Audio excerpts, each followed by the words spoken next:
The kingdom of Ethelgard called him a monster. King Rowan, the Beast King, the ruthless Lycan warlord who devoured royal brides. And tonight I was his sacrifice. I stood shivering in the biting wind of the Bloodwood, entirely abandoned by my father's guards.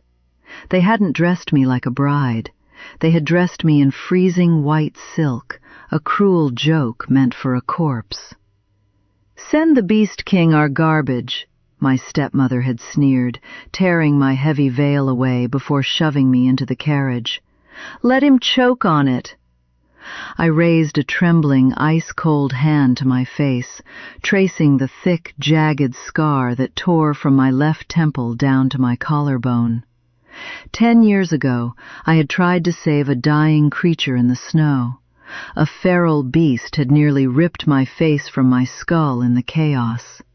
I survived, but my beauty had died that night. In a royal court where perfection was the only currency, I was utterly bankrupt. A ruined, ugly thing. Now, staring into the dark tree line, I saw them. Massive dire wolves, the size of war horses, stepped silently from the shadows. Their eyes glowed with an unnatural, piercing intelligence. This is it, I thought. My bare knees hit the freezing stone of the mountain pass. I squeezed my eyes shut, wrapping my thin arms around myself, bracing for the teeth. I just prayed it would be quick. A massive slate-gray wolf, towering above the rest, approached. I felt the sudden hot rush of his breath against my icy cheek, but the bite never came. Instead, the terrifying beast let out a soft, almost broken whine. Slowly, I opened my eyes. The great wolf wasn't looking at me with hunger. He was staring directly at my scar. In a terrifying blur of shadow and bone, the wolf shifted, rising into a massive mountain of a man. Rowan, the Beast King himself. He looked down at me, his silver eyes flashing with a violent surge of shock, and beneath it, absolute, devastating reverence. Then, the most feared warlord in the history of the realm did the unthinkable. He fell to his knees in the snow. His massive, battle-scarred hands gently caught my trembling wrists. He bowed his dark head, pressing his lips to the very edge of my ruined flesh.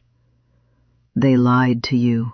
His deep, resonant voice shook the frozen air, carrying the full weight of an alpha's absolute authority. "You are not ruined.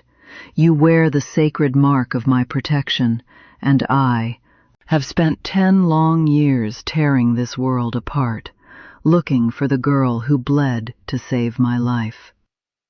The heavy, freezing wind of the Bloodwood suddenly vanished as Rowan lifted me into his arms. I gasped, instinctively clutching the front of his dark leather tunic.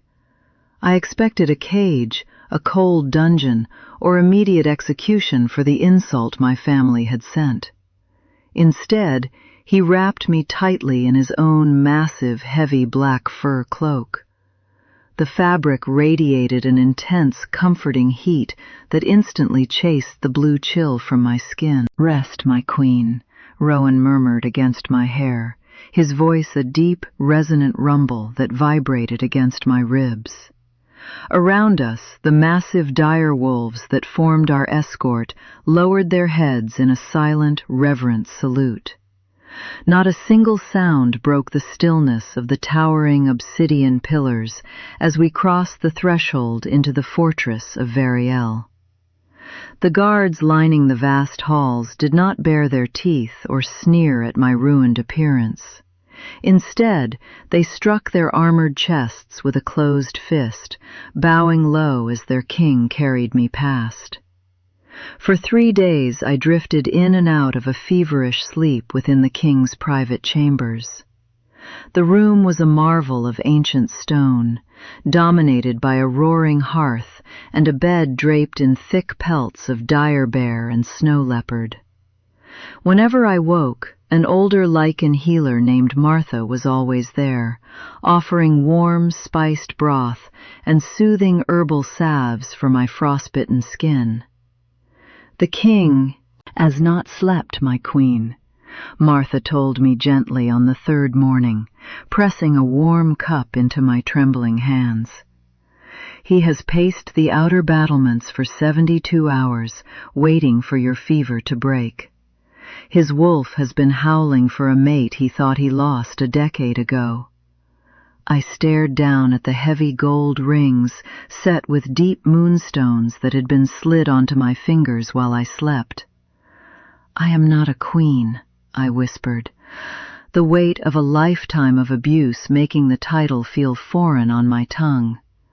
"My own father called me a blight, a cracked, ugly thing." Martha's amber eyes flashed with a fierce, protective light. "Your father is a blind fool who traded a crown for garbage. Rowan will show you what true value means." When I finally stepped out onto the balcony, wrapped in soft wool and furs, Rowan was waiting. He stood at the edge of the stone overlook, gazing out over the jagged peaks of the northern mountains. Hearing my footsteps, he turned instantly. His striking silver eyes softened the moment they locked onto mine, shedding the terrifying aura of the warlord he was known to be. "Scarlet," he said softly, crossing the space between us with predatory grace. He gently reached out, his calloused thumb tracing the edge of my cheek, stopping right where the jagged white ridge met my jaw. "Does it still pain you?" "Only when I remember how I got it," I answered, my breath catching at the heat of his touch.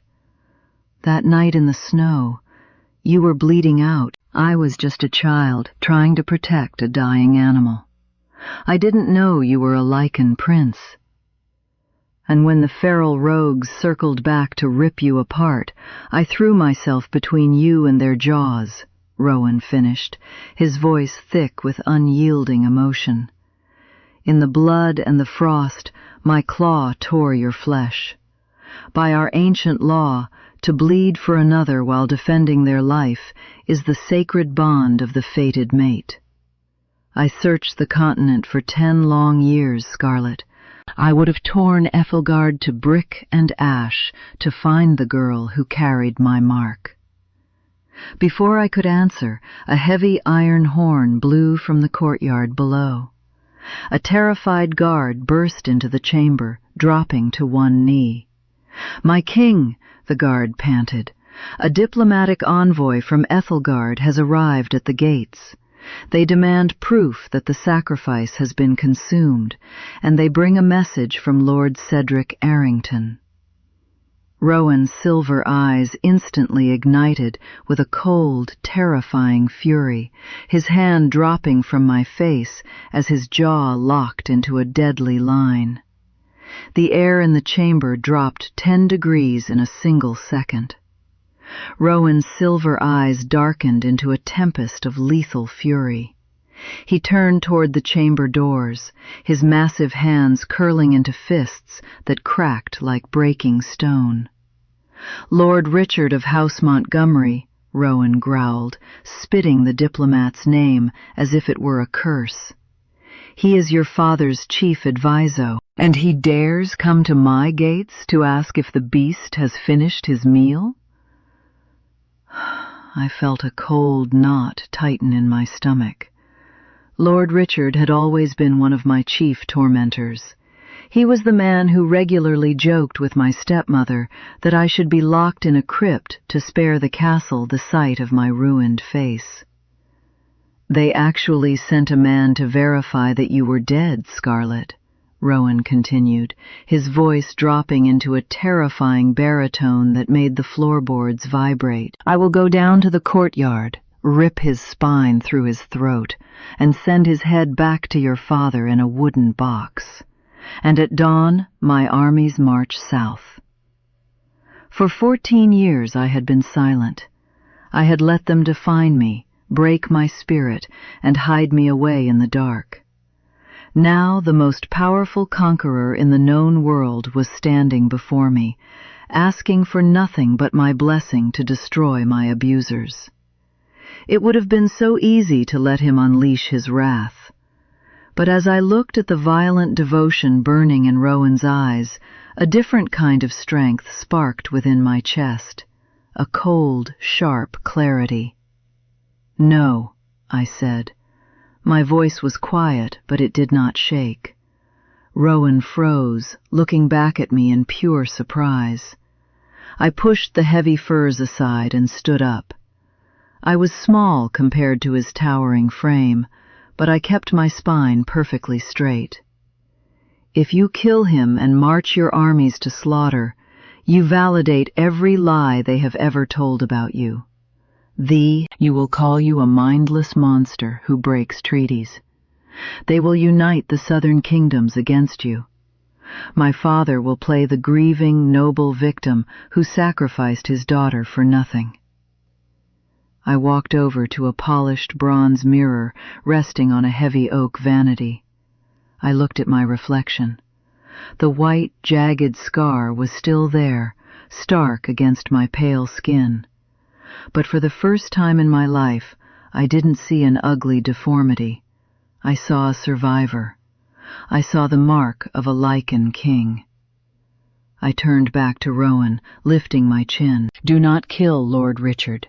Bring him to the Great Hall. Let him see exactly what my father's garbage has become. We will not march south to start a war, Rowan. We will ride south to enforce the treaty." Rowan stared at me in silence. Then a slow, predatory grin spread across his handsome, battle-scarred face. The sheer pride radiating from his aura was intoxicating. He crossed his arm over his chest and bowed his head deeply to me. "As my queen commands." An hour later, I did not wear the freezing white silk of a helpless sacrifice. Martha and her handmaidens had dressed me in the magnificent garments of the Variel court. A gown of deep midnight blue velvet swept the floor, trimmed in thick silver wolf fur. A heavy cloak of dark leather, embroidered with the ancient runes of the north, fell from my shoulders. But most importantly, my dark hair was braided back, entirely exposing my scarred face with absolute, unapologetic pride. Resting upon my brow was a crown forged of black iron and pale moonstones. The great hall of Variel was an architectural marvel, carved directly into the heart of the Black Mountain. Torches roaring with unnatural blue fire cast flickering shadows across the faces of hundreds of massive Lycan warriors lining the walls. Standing in the center of the cavernous room was Lord Richard, looking deeply uncomfortable. He smoothed his velvet doublet, sweating profusely despite the cold, his eyes darting nervously toward the massive predators surrounding him.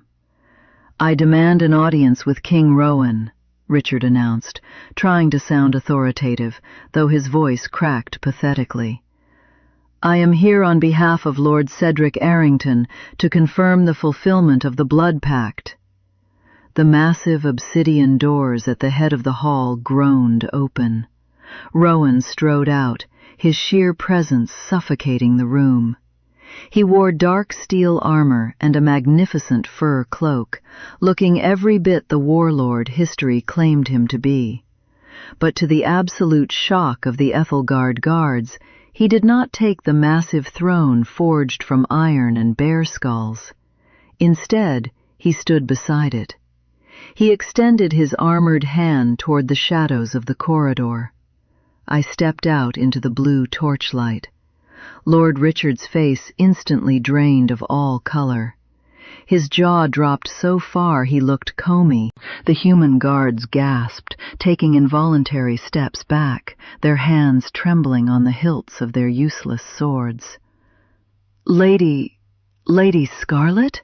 Richard choked out, his eyes bulging as if he were staring at a ghost. "But the sacrifice, the beast." I walked down the steps of the dais, my head held high, the heavy velvet of my gown sweeping over the stone. Rowan walked a half-step behind me, a silent, terrifying shadow of absolute lethal protection. The pact demanded a bride of high, noble blood, Lord Richard, I said, my voice ringing out clear and steady across the silent hall. My father delivered on his promise. I am the bride. "This is a trick," Lord Richard stammered, his finger trembling as he pointed it directly at me. The fear in his eyes was quickly being overtaken by the arrogance he had always wielded in my father's court. "You are an outcast, a scarred wretch. The Beast King would never accept our garbage as his queen. This is some northern deception." He didn't get to finish the sentence. A terrifying, guttural snarl ripped through the vast hall. It didn't come from the hundreds of wolves lining the walls. It came from the king. Before Richard could even blink, Rowan crossed the distance between the dais and the center of the hall. He didn't draw the massive broadsword strapped to his back. He didn't need to. Rowan simply shot his hand out, wrapping his thick, leather-clad fingers around Lord Richard's throat, and hoisted the grown man 3 feet into the air. Richard kicked violently, his velvet doublet shifting as he gagged, his face rapidly turning a mottled purple. The Ethelgard guards drew their swords in a panic, but instantly froze as every single Lycan warrior in the hall stepped forward, their eyes flashing amber and gold. The sound of 100 weapons being drawn echoed like a death knell. "You will speak to the Queen of Variel with your head bowed, human," Rowan hissed, his silver eyes bleeding into a lethal, glowing wolf gold. The heat of his fury distorted the cold air around him. "Or I will tear your tongue from your skull and let my wolves feast on it." The court held its breath. They knew their warlord. They knew Lord Richard was seconds away from a brutal end. "Rowan!" My voice was neither a scream nor a plea. It was quiet, steady, and carried the absolute authority of a sovereign. "Drop him." The entire hall went dead silent. The Lycan generals stared at me in shock. No one gave orders to the Beast King. To command the warlord of the North was a death sentence. But Rowan did not roar at me. The golden fire in his eyes flickered, settling back into striking silver as he looked at me. The tension in his massive shoulders relaxed. Miraculously, the Beast King immediately complied. He opened his hand, tossing the chief diplomat of Ethelgard to the hard stone floor like a discarded sack of grain. Richard hit the ground hard, gasping desperately for air, scrambling backward on his hands and knees. He looked from Rowan to me, his mind completely unable to process what he had just witnessed. The monster who had slaughtered armies had just yielded to a single, softly spoken word from the ruined daughter of House Arrington.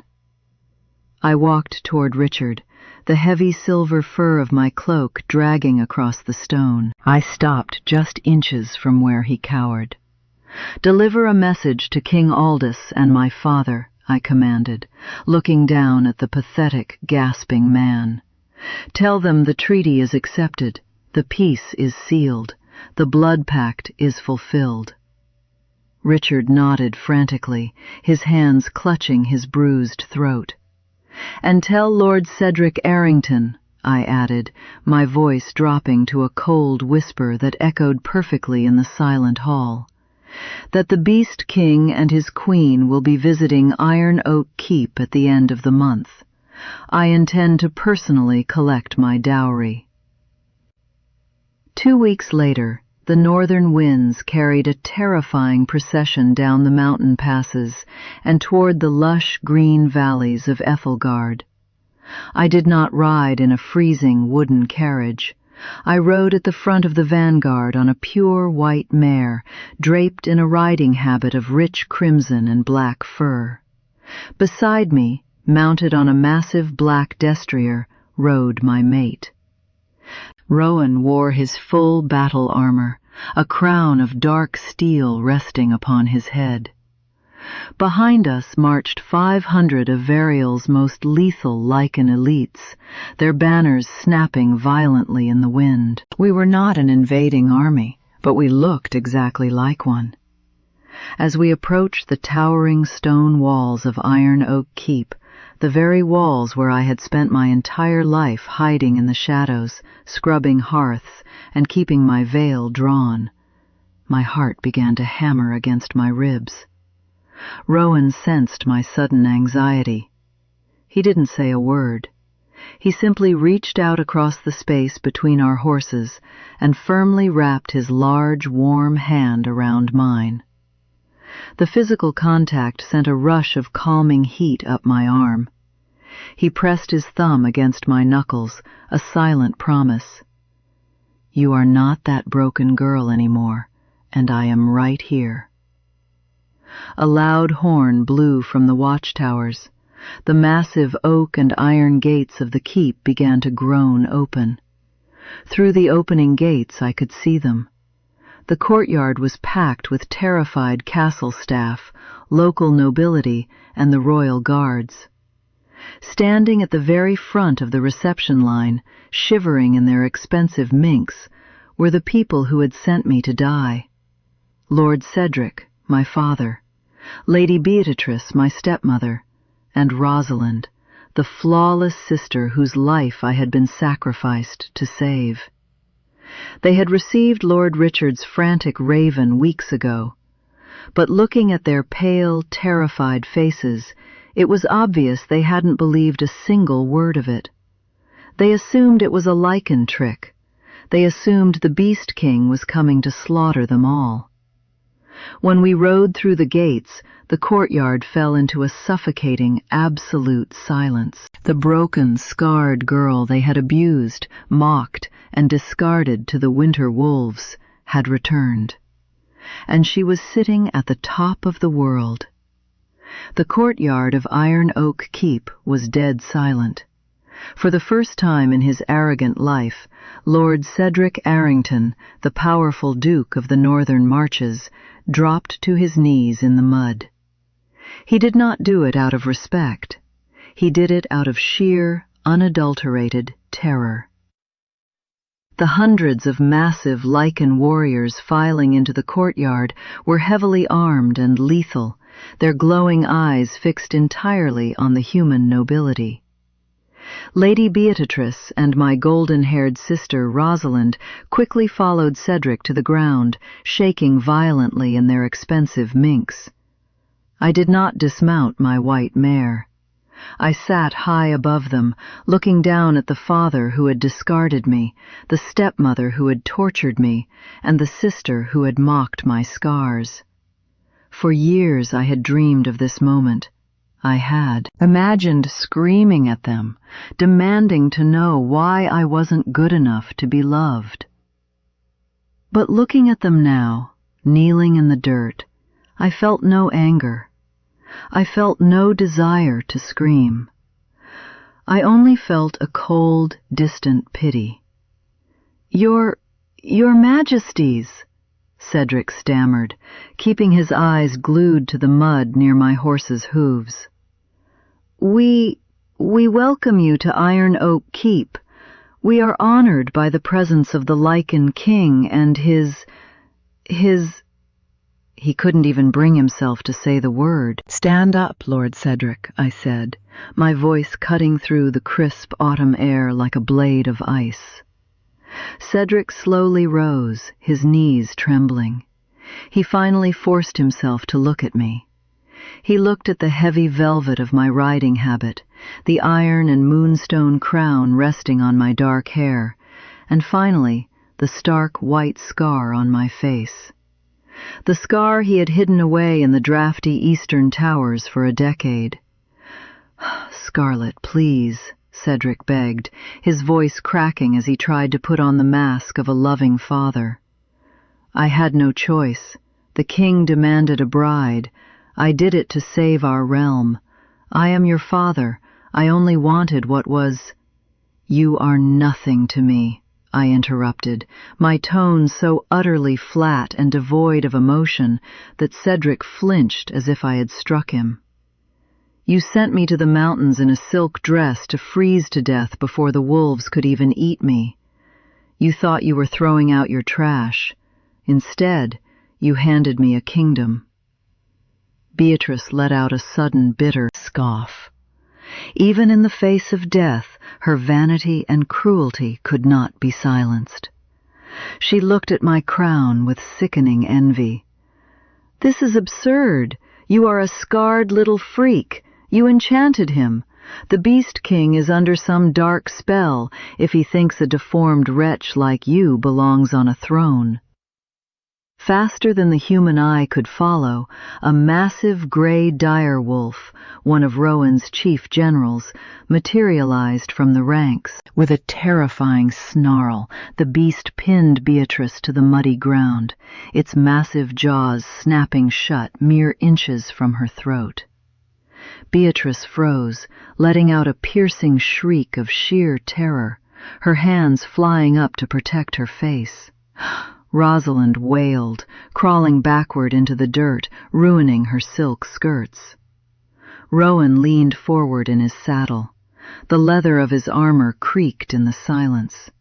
His silver eyes locked onto Cedric and Beatrice, radiating a killing intent so heavy it made the air hard to breathe. "Be thankful my mate is merciful, humans," Rowan rumbled, his voice dark and lethal. "Had she allowed me my way, your severed heads would already be decorating the pikes of my gates. You sent me the greatest treasure your wretched kingdom ever produced, and called her garbage." Rowan reached out, gently taking my gloved hand in his. Right there, in front of the family who had told me I was unlovable, the most terrifying warlord on the continent brought my hand to his lips and pressed a tender kiss to my knuckles. "I am here to collect what is owed to Variel," I declared, my voice ringing with absolute finality. "As the Queen, I demand the tribute of House Arrington. You will surrender all control of the northern marches to the Lycan crown. You will forfeit Iron Oak Keep." Cedric's face went entirely white. "Scarlet, no. You cannot take my home." "I am taking my dowry," I corrected coldly. "Furthermore, Lord Cedric, Lady Beatrice, and Rosalind are hereby stripped of all noble titles. You will be banished to the southern fringes of the kingdom. You will live as commoners in the dirt you so clearly belong in." "No!"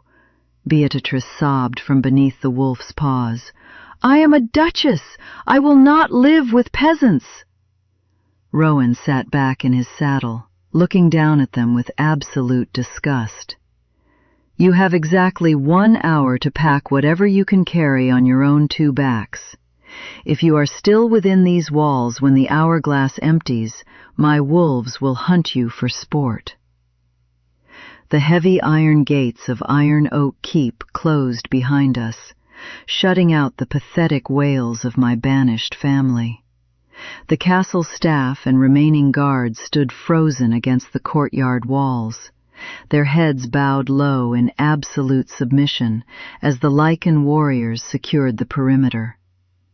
I dismounted my white mare, the heavy midnight blue velvet of my riding habit brushing against the cob stones.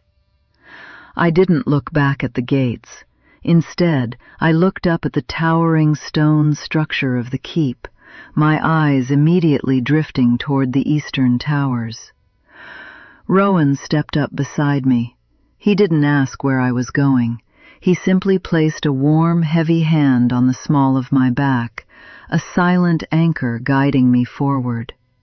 We walked through the grand corridors, past the tapestries and silver sconces that my stepmother had so proudly displayed. The servants parted for us like the sea, trembling as the Beast King walked among them.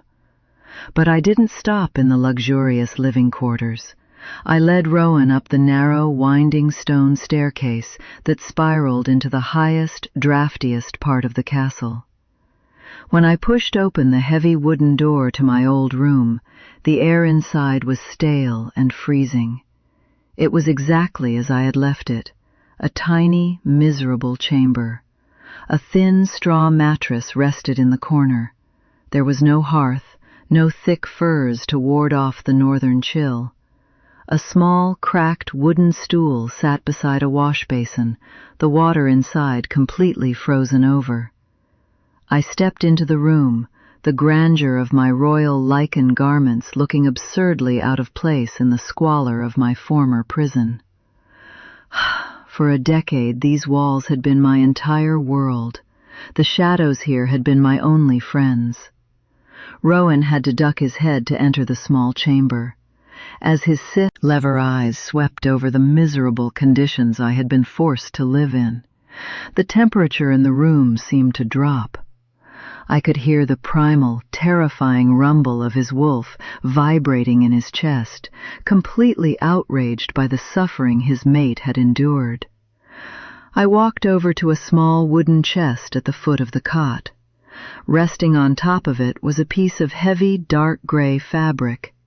It was one of my old veils, the thick linen I had been forced to wear every time guests arrived, just so my family wouldn't have to look at the monster they had created. My fingers hovered over it, a ghost of the old shame flickering in my chest. Before I could touch it, Rowan's large hand reached past me. He picked up the gray veil. His jaw was locked tight, a muscle ticking in his cheek. Without a word, he turned, grabbed a lit torch from the iron bracket on the wall, and thrust the veil directly into the flames. The dry fabric caught instantly, turning into bright orange fire and black ash that drifted onto the cold stone floor. "Never again," Rowan promised, dropping the burning remnants and stepping close to me. He gently cupped my face, his thumbs brushing just beneath my eyes, his touch feather-light and fiercely protective. "You will never hide in the dark again, Scarlet.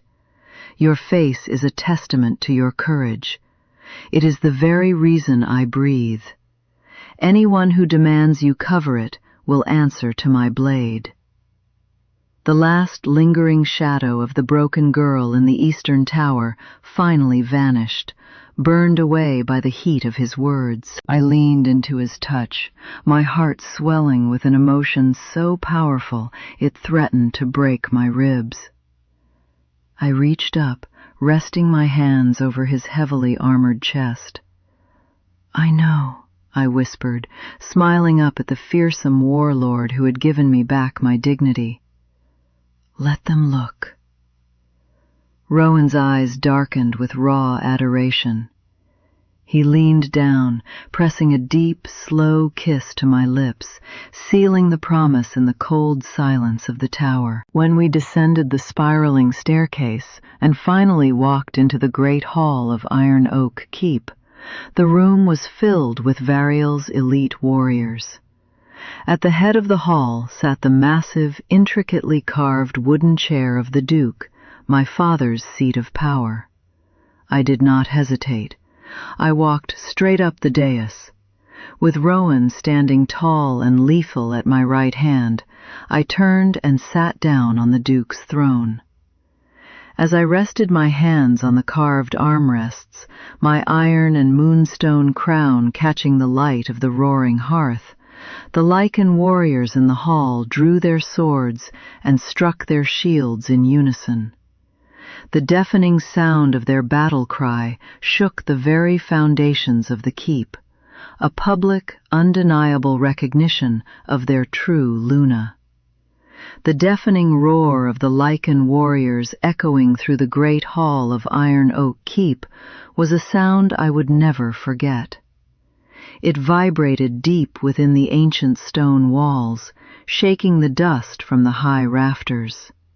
For me, the entire life, this hall had been a place of humiliation.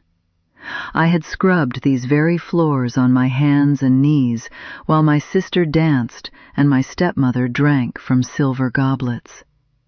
Now I sat upon the Duke's throne, the undisputed Queen of the North. Rowan stood tall at my side, his hand resting comfortably on the heavy hilt of his broadsword. He raised his free hand, and the massive hall instantly fell into a heavy, disciplined silence. From this night forward, the northern marches belong to Variel. Rowan's voice boomed, carrying the absolute weight of a conquering alpha. But they will not be ruled from my fortress in the mountains. This keep, these lands, and all the wealth within them are the sole property of your queen. Her word is the absolute law. Anyone who disrespects her borders or dares to whisper a word against her name will answer to the full wrath of the Lycan armies. The warriors struck their chests in unison, a solemn vow of unwavering loyalty. I looked out at the faces of the men and wolves who had sworn to protect me. They did not look at my scarred face with pity or disgust.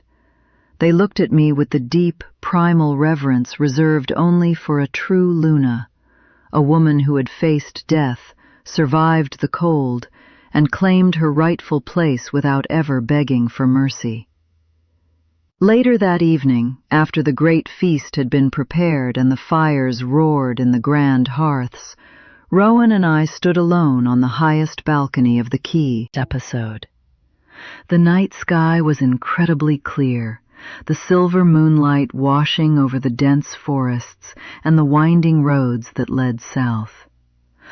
Somewhere out there in the dark, my father, my stepmother, and my cruel sister were walking on foot, stripped of their finery, carrying whatever meager belongings they could fit into a sack. They were finally experiencing the cold, unforgiving reality of the world they had so carelessly thrown me into. Rowan wrapped his arms around me from behind, pulling my back flush against his broad, armored chest. He rested his chin on the top of my head, breathing in the scent of my hair. "What are you thinking about, my queen?" he murmured softly, the terrifying warlord completely melting into a gentle, devoted mate. "I was thinking about how strange destiny is," I whispered, leaning back into his warmth. I lifted my hand, my fingers lightly brushing over the raised white scar on my cheek. If I had never run out into the snow that night, if I had never bled, I would have been a beautiful, perfect noblewoman, and I would have been entirely hollow. I would have never known what it means to be truly seen. Rowan turned me in his arms so I was facing him. The moonlight caught the striking silver of his eyes. He reached out, taking the hand that was touching my scar, and intertwined his fingers with mine. "You were never hollow, Scarlet," Rowan said, his voice thick with raw emotion. "Your beauty was never lost. It simply moved from your skin to your soul. The wolves do not bow to a pretty face. They bow to courage. They bow to the girl who ran into a blizzard to save a monster." He leaned down, pressing a lingering, tender kiss to the scarred skin of my cheek, right where his claw had marked me a decade ago. It no longer felt like a wound. It felt like a promise. I smiled, a true, radiant smile that made my chest feel light and weightless. I wrapped my arms tightly around his neck, burying my face in the thick fur of his cloak, completely safe, completely loved, and entirely unbroken. The shattered girl in the freezing silk dress was gone forever. In her place stood the unbreakable Queen of the North, proving to the world that the scars of our past are never our ruin. They are the crowns of our survival. A true queen is not made by a flawless face, but by the dignity no one could ever take from her. The scar they mocked became the crown a kingdom bowed to. What moment proved to you that Scarlet was always meant to be the true Luna? If you love emotional Alpha King stories about fated mates, protective Lycans, and queens rising from their pain, subscribe and come back for the next story.